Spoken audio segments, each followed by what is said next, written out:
สบายดีน้องๆทุกคนมีชื่อว่าไส้สงประจันนักศึกษาปีซีสาขาครูคณิตศาสตร์ภาควิชาครูวิทยาธรรมศาสตร์คณะศึกษาศาสตร์มื้อนี้อาจจะมาแนะนำผมน้องเกี่ยวกับคณะศึกษาศาสตร์มหาวิทยาลัยจำปาสักได้สร้างตั้งมาตั้งแต่ปี 2002 เคียงคู่กับมหาวิทยาลัยจำปาสักตลอดระยะเวลา20 กว่าปีเฮาได้สร้างบุคลากรที่มีคุณภาพเอาขับใส่สู่สังคมในปัจจุบันคณะศึกษาศาสตร์ประกอบด้วย4ภาควิชาด้วยกันที่ได้เปิดการเรียนการสอนเป็นหลักสูตรระดับปริญญาตรีจะประกอบมี1ภาควิชาครูวิทยาศาสตร์ธรรมศาสตร์ประกอบด้วย3สาขาด้วยกันคือสาขาครูคณิตศาสตร์สาขาครูศิลปศาสตร์และสาขาครูฟิสิกส์ศาสตร์ต่อมาจะเป็นภาควิชาภาษาลาววรรณคดีจะมีเพียง2สาขาคือสาขาครูภาษาลาววรรณคดีและสาขาภาษาและวัฒนธรรมลาวต่อมาจะเป็นภาควิชาภาษาอังกฤษจะประกอบด้วย2สาขาด้วยกันคือสาขาครูภาษาอังกฤษและสาขาภาษาอังกฤษสำหรับการสื่อสารสุดท้ายเป็นภาควิชาภาษาเวียดนามมีเพียงสาขาเดียวคือสาขาภาษาเวียดนาม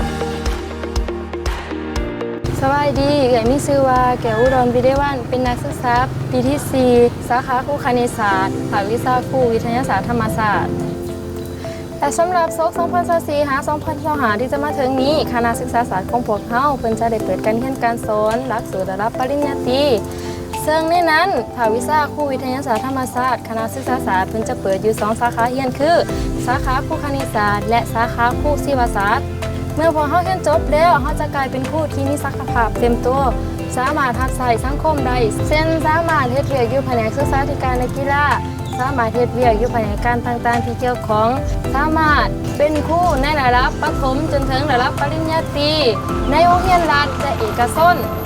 สำหรับสาขาครูคณิตศาสตร์นอกจากจะได้เรียนวิชาชีพครูแล้วยังจะได้ลงเลิกหลานคณิตศาสตร์ในชีวิตประจำวันเฉพาะเท่านี้ยังจะได้เน้นให้เฮาได้เรียนรู้ด้านสถิติเพื่อการวิจัยอีกด้วยเรียนจบแล้วสามารถนำไปต่อยอดในการเฮ็ดบทวิจัยเพื่อปรับปรุงหรือว่าพัฒนาเวียงงานเกี่ยวกับการศึกษา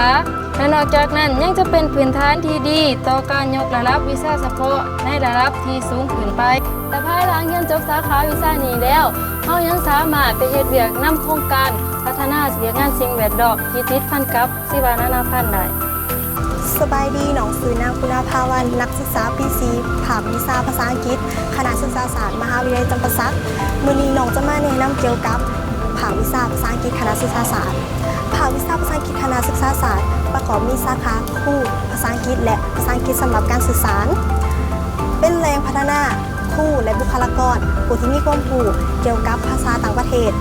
เมื่อเรียนจบไปแล้วสามารถเฮ็ดเวียกอยู่แผนกศึกษาธิการและกีฬาแผนกที่เกี่ยวของสามารถเฮ็ดเวียกร่วมกับองค์กรต่างๆและสามารถเป็นครูสอนนับตั้งแต่ระดับประถมจนถึงระดับปริญญาตรีในโรงเรียนเอกชนและภาครัฐสามารถเป็นผู้แปลภาษาเป็นผู้นำเที่ยวเป็นผู้ประกอบการทางด้านการศึกษาและนอกจากนี้สามารถเฮ็ดเวียกร่วมกับโครงการทั้งภายในและต่างประเทศสามารถเฮ็ดเวียกอยู่ในองค์กรจัดตั้งภาครัฐและเอกชนรวมทั้งองค์กรสากลอีกด้วยถ้าหากว่าได้มาเป็นนักศึกษาสังกัดอยู่ที่สาขาของพวกข้าพเจ้าแล้วท่านจะได้สัมผัสกับอาจารย์ผู้ที่เป็นเจ้าของภาษาโดยตรงและนอกจากนี้ยังมีกิจกรรมที่ช่วยส่งเสริมการฝึกทักษะภาษาในรูปแบบการเล่นละครสัตว์ต่างๆขอบใจภาควิชาภาษาลาววรรณคดีคณะศึกษาศาสตร์ประกอบมีสาขาวิชาภาษาและวัฒนธรรมลาวภายหลังเรียนจบสามารถเป็นนักค้นคว้าและกวดแก่ทางด้านภาษาเป็นนักเขียนนักแต่งเพลงนักข่าวนักแสดงและนักจัดรายการวิทยุโทรภาพเป็นนักโฆษณาอบรมและเป็นผู้นำเที่ยวเผยแพร่วัฒนธรรมท้องศาสตร์และสามารถเฮ็ดเวียกร่วมกับภาครัฐและเอกชนได้ภาควิชาภาษาเวียดนามคณะศึกษาศาสตร์ประกอบมีสาขาภาษาเวียดนาม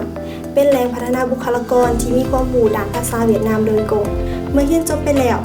สามารถเฮ็ดเวียกร่วมกับโครงการอยู่ภายในต่างประเทศได้เป็นนักแปลภาษาเป็นผู้นำเที่ยวเป็นผู้ประกอบการและเฮ็ดเวียกในองค์การจัดตั้งภาครัฐและเอกชนสามารถเฮ็ดเวียกกับองค์กรจัดตั้งสากลเมื่อมาเป็นนักศึกษาสังกัดอยู่ในภาควิชาของเฮาแล้วซึ่งของเฮาจะได้สัมผัสกับภาษาวัฒนธรรมการดำรงชีวิตตัวจริงของชาวเวียดนามที่ซอเวียดนามอีกด้วย สวัสดีน้องๆทุกคนมิสวาน้ำฝนแม่นวิไลเป็นนักศึกษาจากคณะศึกษาศาสตร์ภาควิชาภาษาอังกฤษสาขาครูภาษาอังกฤษที่มหาวิทยาลัยจำปาสัก มื้อนี้เอ้ยจะมาแชร์เกี่ยวกับประสบการณ์สำหรับการแลกเปลี่ยนที่ต่างประเทศของเอ้ยเนาะเอ้ยเป็นคนหนึ่งที่มีโอกาสได้รับถึงการแลกเปลี่ยนของ Genesis 2022ที่ประเทศญี่ปุ่นเป็นระยะเวลาเกือบประมาณ1 อาทิตย์เนาะและนอกจากนี้ก็ยังได้มีโอกาสไปทัศนศึกษาที่ประเทศอินเดียเป็นระยะเวลากว่า2 อาทิตย์โดยที่มีชื่อว่า India Youth Leader Exchange 2024 เนาะโดยทั้ง2ที่ดังกล่าวเอ้ยก็เป็นนักศึกษาคนหนึ่งที่เป็นตัวแทนจากมหาวิทยาลัยจัมปาสักเนาะนอกจากนี้ทางคณะศึกษาศาสตร์ก็ยังมีคอร์สเรียนระยะสั้นอีกหลายๆคอร์สที่น่าสนใจก็คือคอร์สฝึกอบรมระยะสั้นภาษาอังกฤษฝึกอบรมระยะสั้นภาษาเวียดนามฝึกอบรมระยะสั้นภาษาลาวฝึกอบรมระยะสั้นวีซ่า10 คู่นอกจากคอร์สดังกล่าวที่ได้เว้ามากก็ยังมี